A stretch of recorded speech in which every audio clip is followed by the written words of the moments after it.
Welcome to BRK news. So సమ్మర్‌లో heart issues అనేవి ఎక్కువగా వస్తాయా? హార్ట్ అటాక్ ఎక్కువగా చూస్తామా? హార్ట్ అటాక్ వచ్చే ముందు ఎలాంటి లక్షణాలు కనిపిస్తాయి? మరి ఈ సమ్మర్‌లో మనం జనరల్‌గా జాగ్రత్తలు ఏం తీసుకోవాలి? వివరాలు తెలుసుకుందాం. ఈరోజు మనతో పాటు ఉన్నారు ప్రముఖ ఇంటర్వెన్షనల్ కార్డియాలజిస్ట్ డాక్టర్ ముఖర్జీ గారు from pulse super speciality hospital.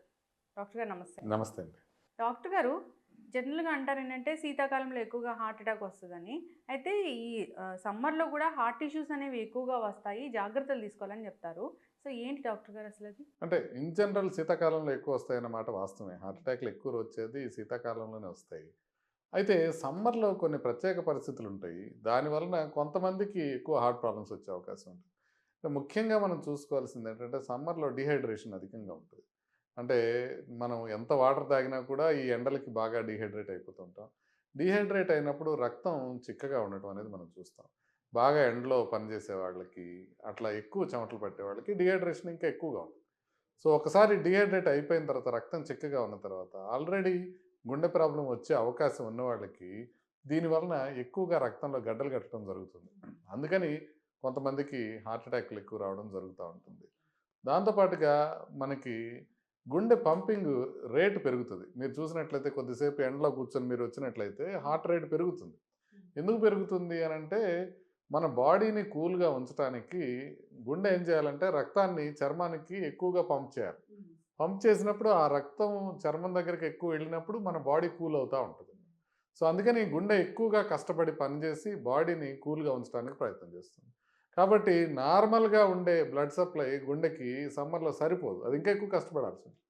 So, అంటే పరిగెత్తినట్టు అనమాట. ఇప్పుడు నార్మల్‌గా ఉన్నతను బానే ఉన్నా గూడా పరిగెత్తినప్పుడు గుండె నొప్పి వచ్చినట్టుగా, ఇక్కడ మనకి సమ్మర్‌లో ఆ హీట్‌ని నియంత్రించుకోవడానికి గుండె ఎక్కువ పనిచేయటం వల్ల ప్రాబ్లమ్స్ వచ్చే అవకాశం ఉంటుంది. అది మాత్రమే గాకుండా కొన్ని రకాల మెడిసిన్స్ ఏదైతే ఉంటాయో గుండె జబ్బులకి, వాటికి సంబంధించి కూడా ప్రాబ్లమ్స్ ఉంటాయి. అంటే ఫర్ ఎగ్జాంపుల్ బీటా బ్లాకర్స్ అనేవి ఉంటాయి. ఆ బీటా బ్లాకర్స్ అనేవి హీట్ రెగ్యులేషన్‌ని ఎఫెక్ట్ జేస్తాయి. ఆ హీట్ రెగ్యులేషన్ ఎఫెక్ట్ చేయటం వల్ల బాడీని కూల్‌గా ఉంచగలిగే ప్రక్రియని గుండె కోల్పోతుంది. అది మాత్రమే కాకుండా ఇంకా డయూరిటిక్స్ అనేవి ఉంటాయి. అంటే కొన్ని యూరిన్ ఎక్కువగా వచ్చే టాబ్లెట్స్ ఉంటాయి గుండెకి సంబంధించి. ఆల్రెడీ డీహైడ్రేట్ అయిన వాళ్ళు ఇంకా ఆ యూరిన్ ఎక్కువ పోయే టాబ్లెట్స్ ఏసుకోవటం వల్ల మనకి ఇంకా డీహైడ్రేట్ అయిపోయే అవకాశం ఉంటుంది. సో, అట్లని మనం ఆ డయూరిటిక్స్ మానేసామనుకోండి, డీహైడ్రేషన్ ఎక్కువ అయిపోతుందని మానేసామనుకోండి, అప్పుడు లంగ్స్‌లోకి వాటర్ చేరిపోయి ఆయాసం వచ్చే అవకాశం ఉంది. అందుకని అది ప్రాపర్‌గా మేనేజ్ చేసుకోవాల్సిన అవసరం ఉంటుంది. అది కాకుండా ఇంకా హీట్ ఎగ్జాషన్ గానీ, హీట్ క్రాంప్స్ గానీ, ఇవన్నీ కూడా మనకి సన్ స్ట్రోక్ కానీ, ఇవన్నీ మన గుండెకి ఎఫెక్ట్ చేసే అవకాశం ఉంటుంది. అందుకనే సమ్మర్‌లో గుండె జబ్బు ఉన్నవాళ్ళు గానీ, లేకపోతే బాగా వృద్ధులు, వయోవృద్ధులు గానియండి, మరీ చిన్న పిల్లలు గానియండి, కొంచెం కేర్‌ఫుల్‌గా ఉండాలి. ఎందుకంటే మనం ఆ లెవెల్ ఆఫ్ టెంపరేచర్స్‌కి ఎక్స్‌పోజ్ అయ్యి, మనకి చెమటలు విపరీతంగా పట్టినప్పుడు ఖచ్చితంగా గుండె పైన కొంత ఎఫెక్ట్ వస్తుంది అనే విషయాన్ని మనం మర్చిపోకూడదు. అంటే ఎండలో ఎక్కువగా తిరగకుండా డీహైడ్రేషన్ అవ్వకుండా చూసుకోవాలి. ఆ! ఎండలో తిరగాల్సొచ్చింది. మీరు ఒక గొడుగు పట్టుకోండి, లేకపోతే ఒక హ్యాట్ పెట్టుకోండి. ఇట్లా ఏదో ఒక రకంగా మీరు దాన్ని షీల్డ్ చేసుకోవటానికి ప్రయత్నం చేసుకోవాలి. అదీ గాక మనకి ఖచ్చితంగా అవసరమైనంత వరకే ఎండలో ఉండటం. అంటే ఇప్పుడు మనం కొద్దిసేపు నీడలో ఉండగలిగితే ఆ నీడలో ఉండటం. ఎండకి ఎక్స్‌పోజ్ కావాల్సిన అవసరం లేదు. తర్వాత హైడ్రేషన్‌ని పెంచుకోవాలి. అంటే కిడ్నీ ప్రాబ్లమ్ గానీ, గుండె ప్రాబ్లమ్ గానీ లేని వాళ్ళు ఎంత కావాలంటే అంత తాగొచ్చు. ఈ కిడ్నీ ప్రాబ్లమ్ గానీ, గుండె ప్రాబ్లమ్ గానీ ఉన్నవాళ్ళు డాక్టర్ సలహాతో తాగాల్సిన అవసరం ఉంటుంది. సో, వాటర్ కొంచెం ఎక్కువగా తీసుకుంటూ, మజ్జిగ ఎక్కువ తీసుకుంటూ, చల్లటి ప్రదేశాల్లో ఉంటూ, మనం ఈ రకంగా గనక బాడీని జాగ్రత్తగా చూసుకున్నట్లయితే సమ్మర్‌లో కొత్తగా హార్ట్ ప్రాబ్లమ్స్ రాకుండా ఉంటాయి. యెస్. అయితే డాక్టర్ గారు హార్ట్ అటాక్ వచ్చే ముందు జనరల్‌గా లక్షణాలంటే ఏం కనిపిస్తాయి? కళ్ళు ఎర్రబడడం, నాలుక మీద మచ్చలు ఇలాంటివి చెప్తూ ఉంటారు కదా! సో వాస్తవం ఎంత? ఇవన్నీ అబద్ధాలండి.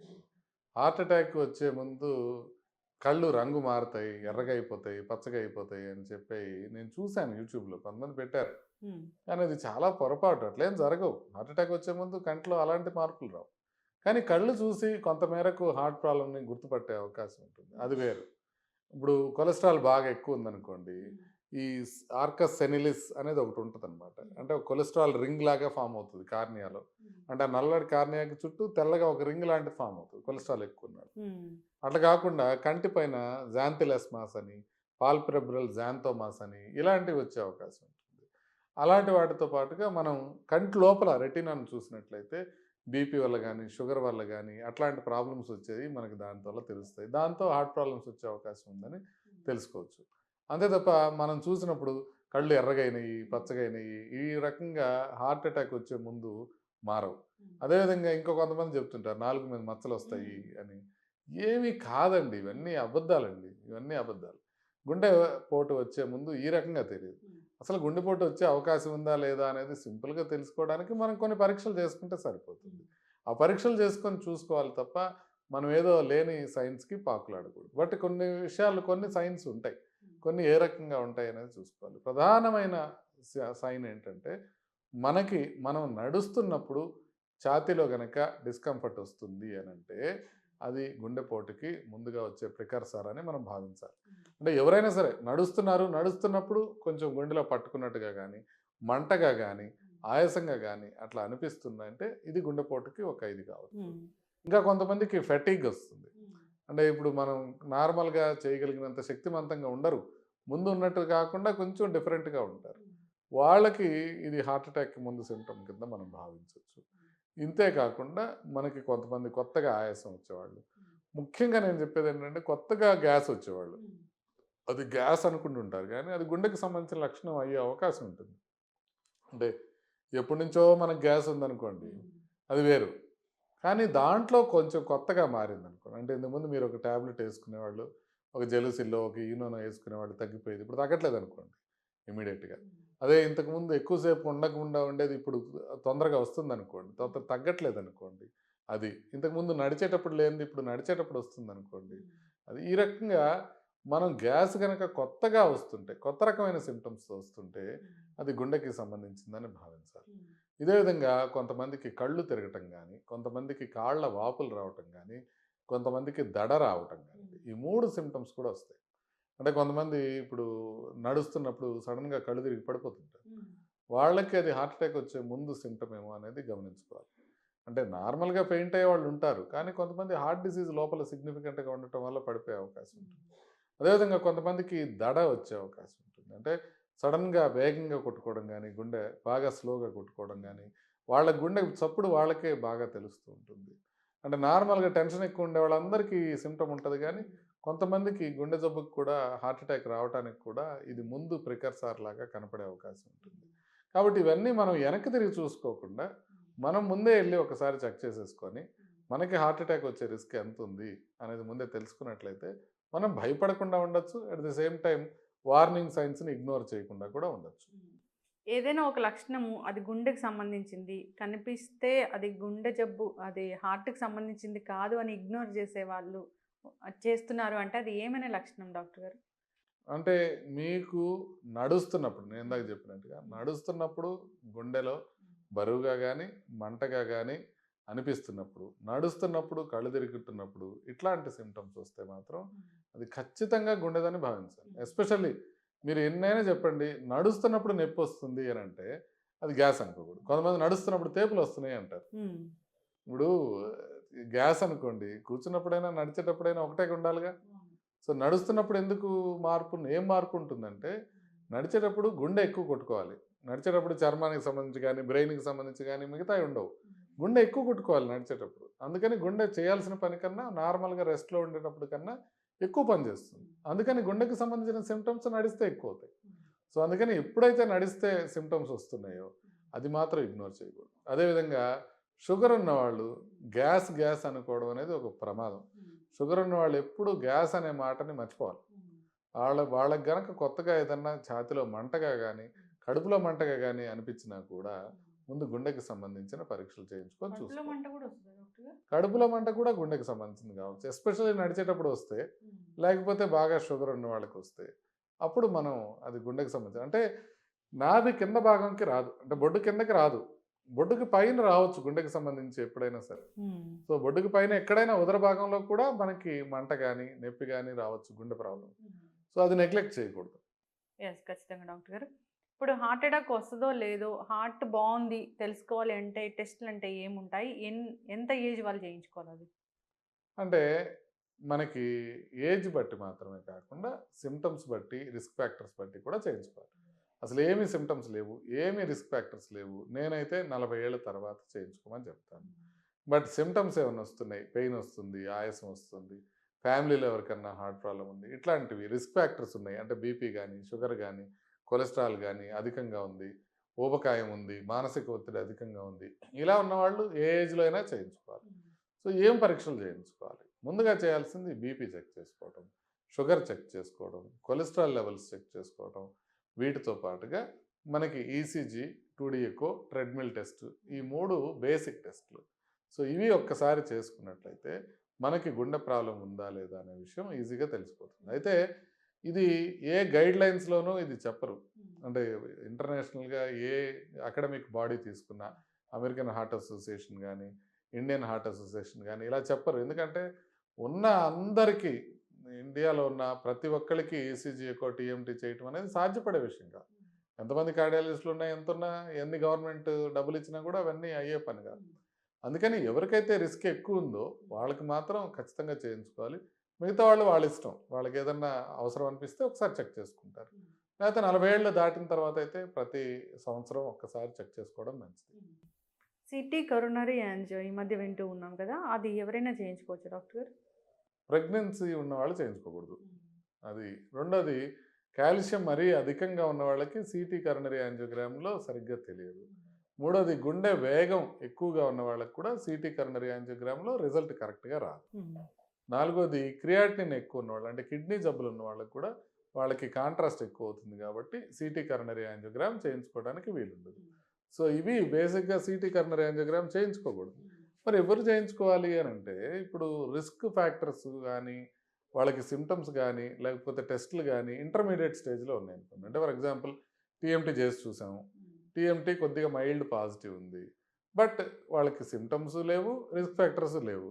ఇప్పుడు సిటీ యాంజియోగ్రామ్ చేయించుకుంటాం. అదే కొంతమేరకు సిమ్టమ్స్ ఉన్నాయి, బట్ రిపోర్ట్స్ నార్మల్ ఉన్నాయి.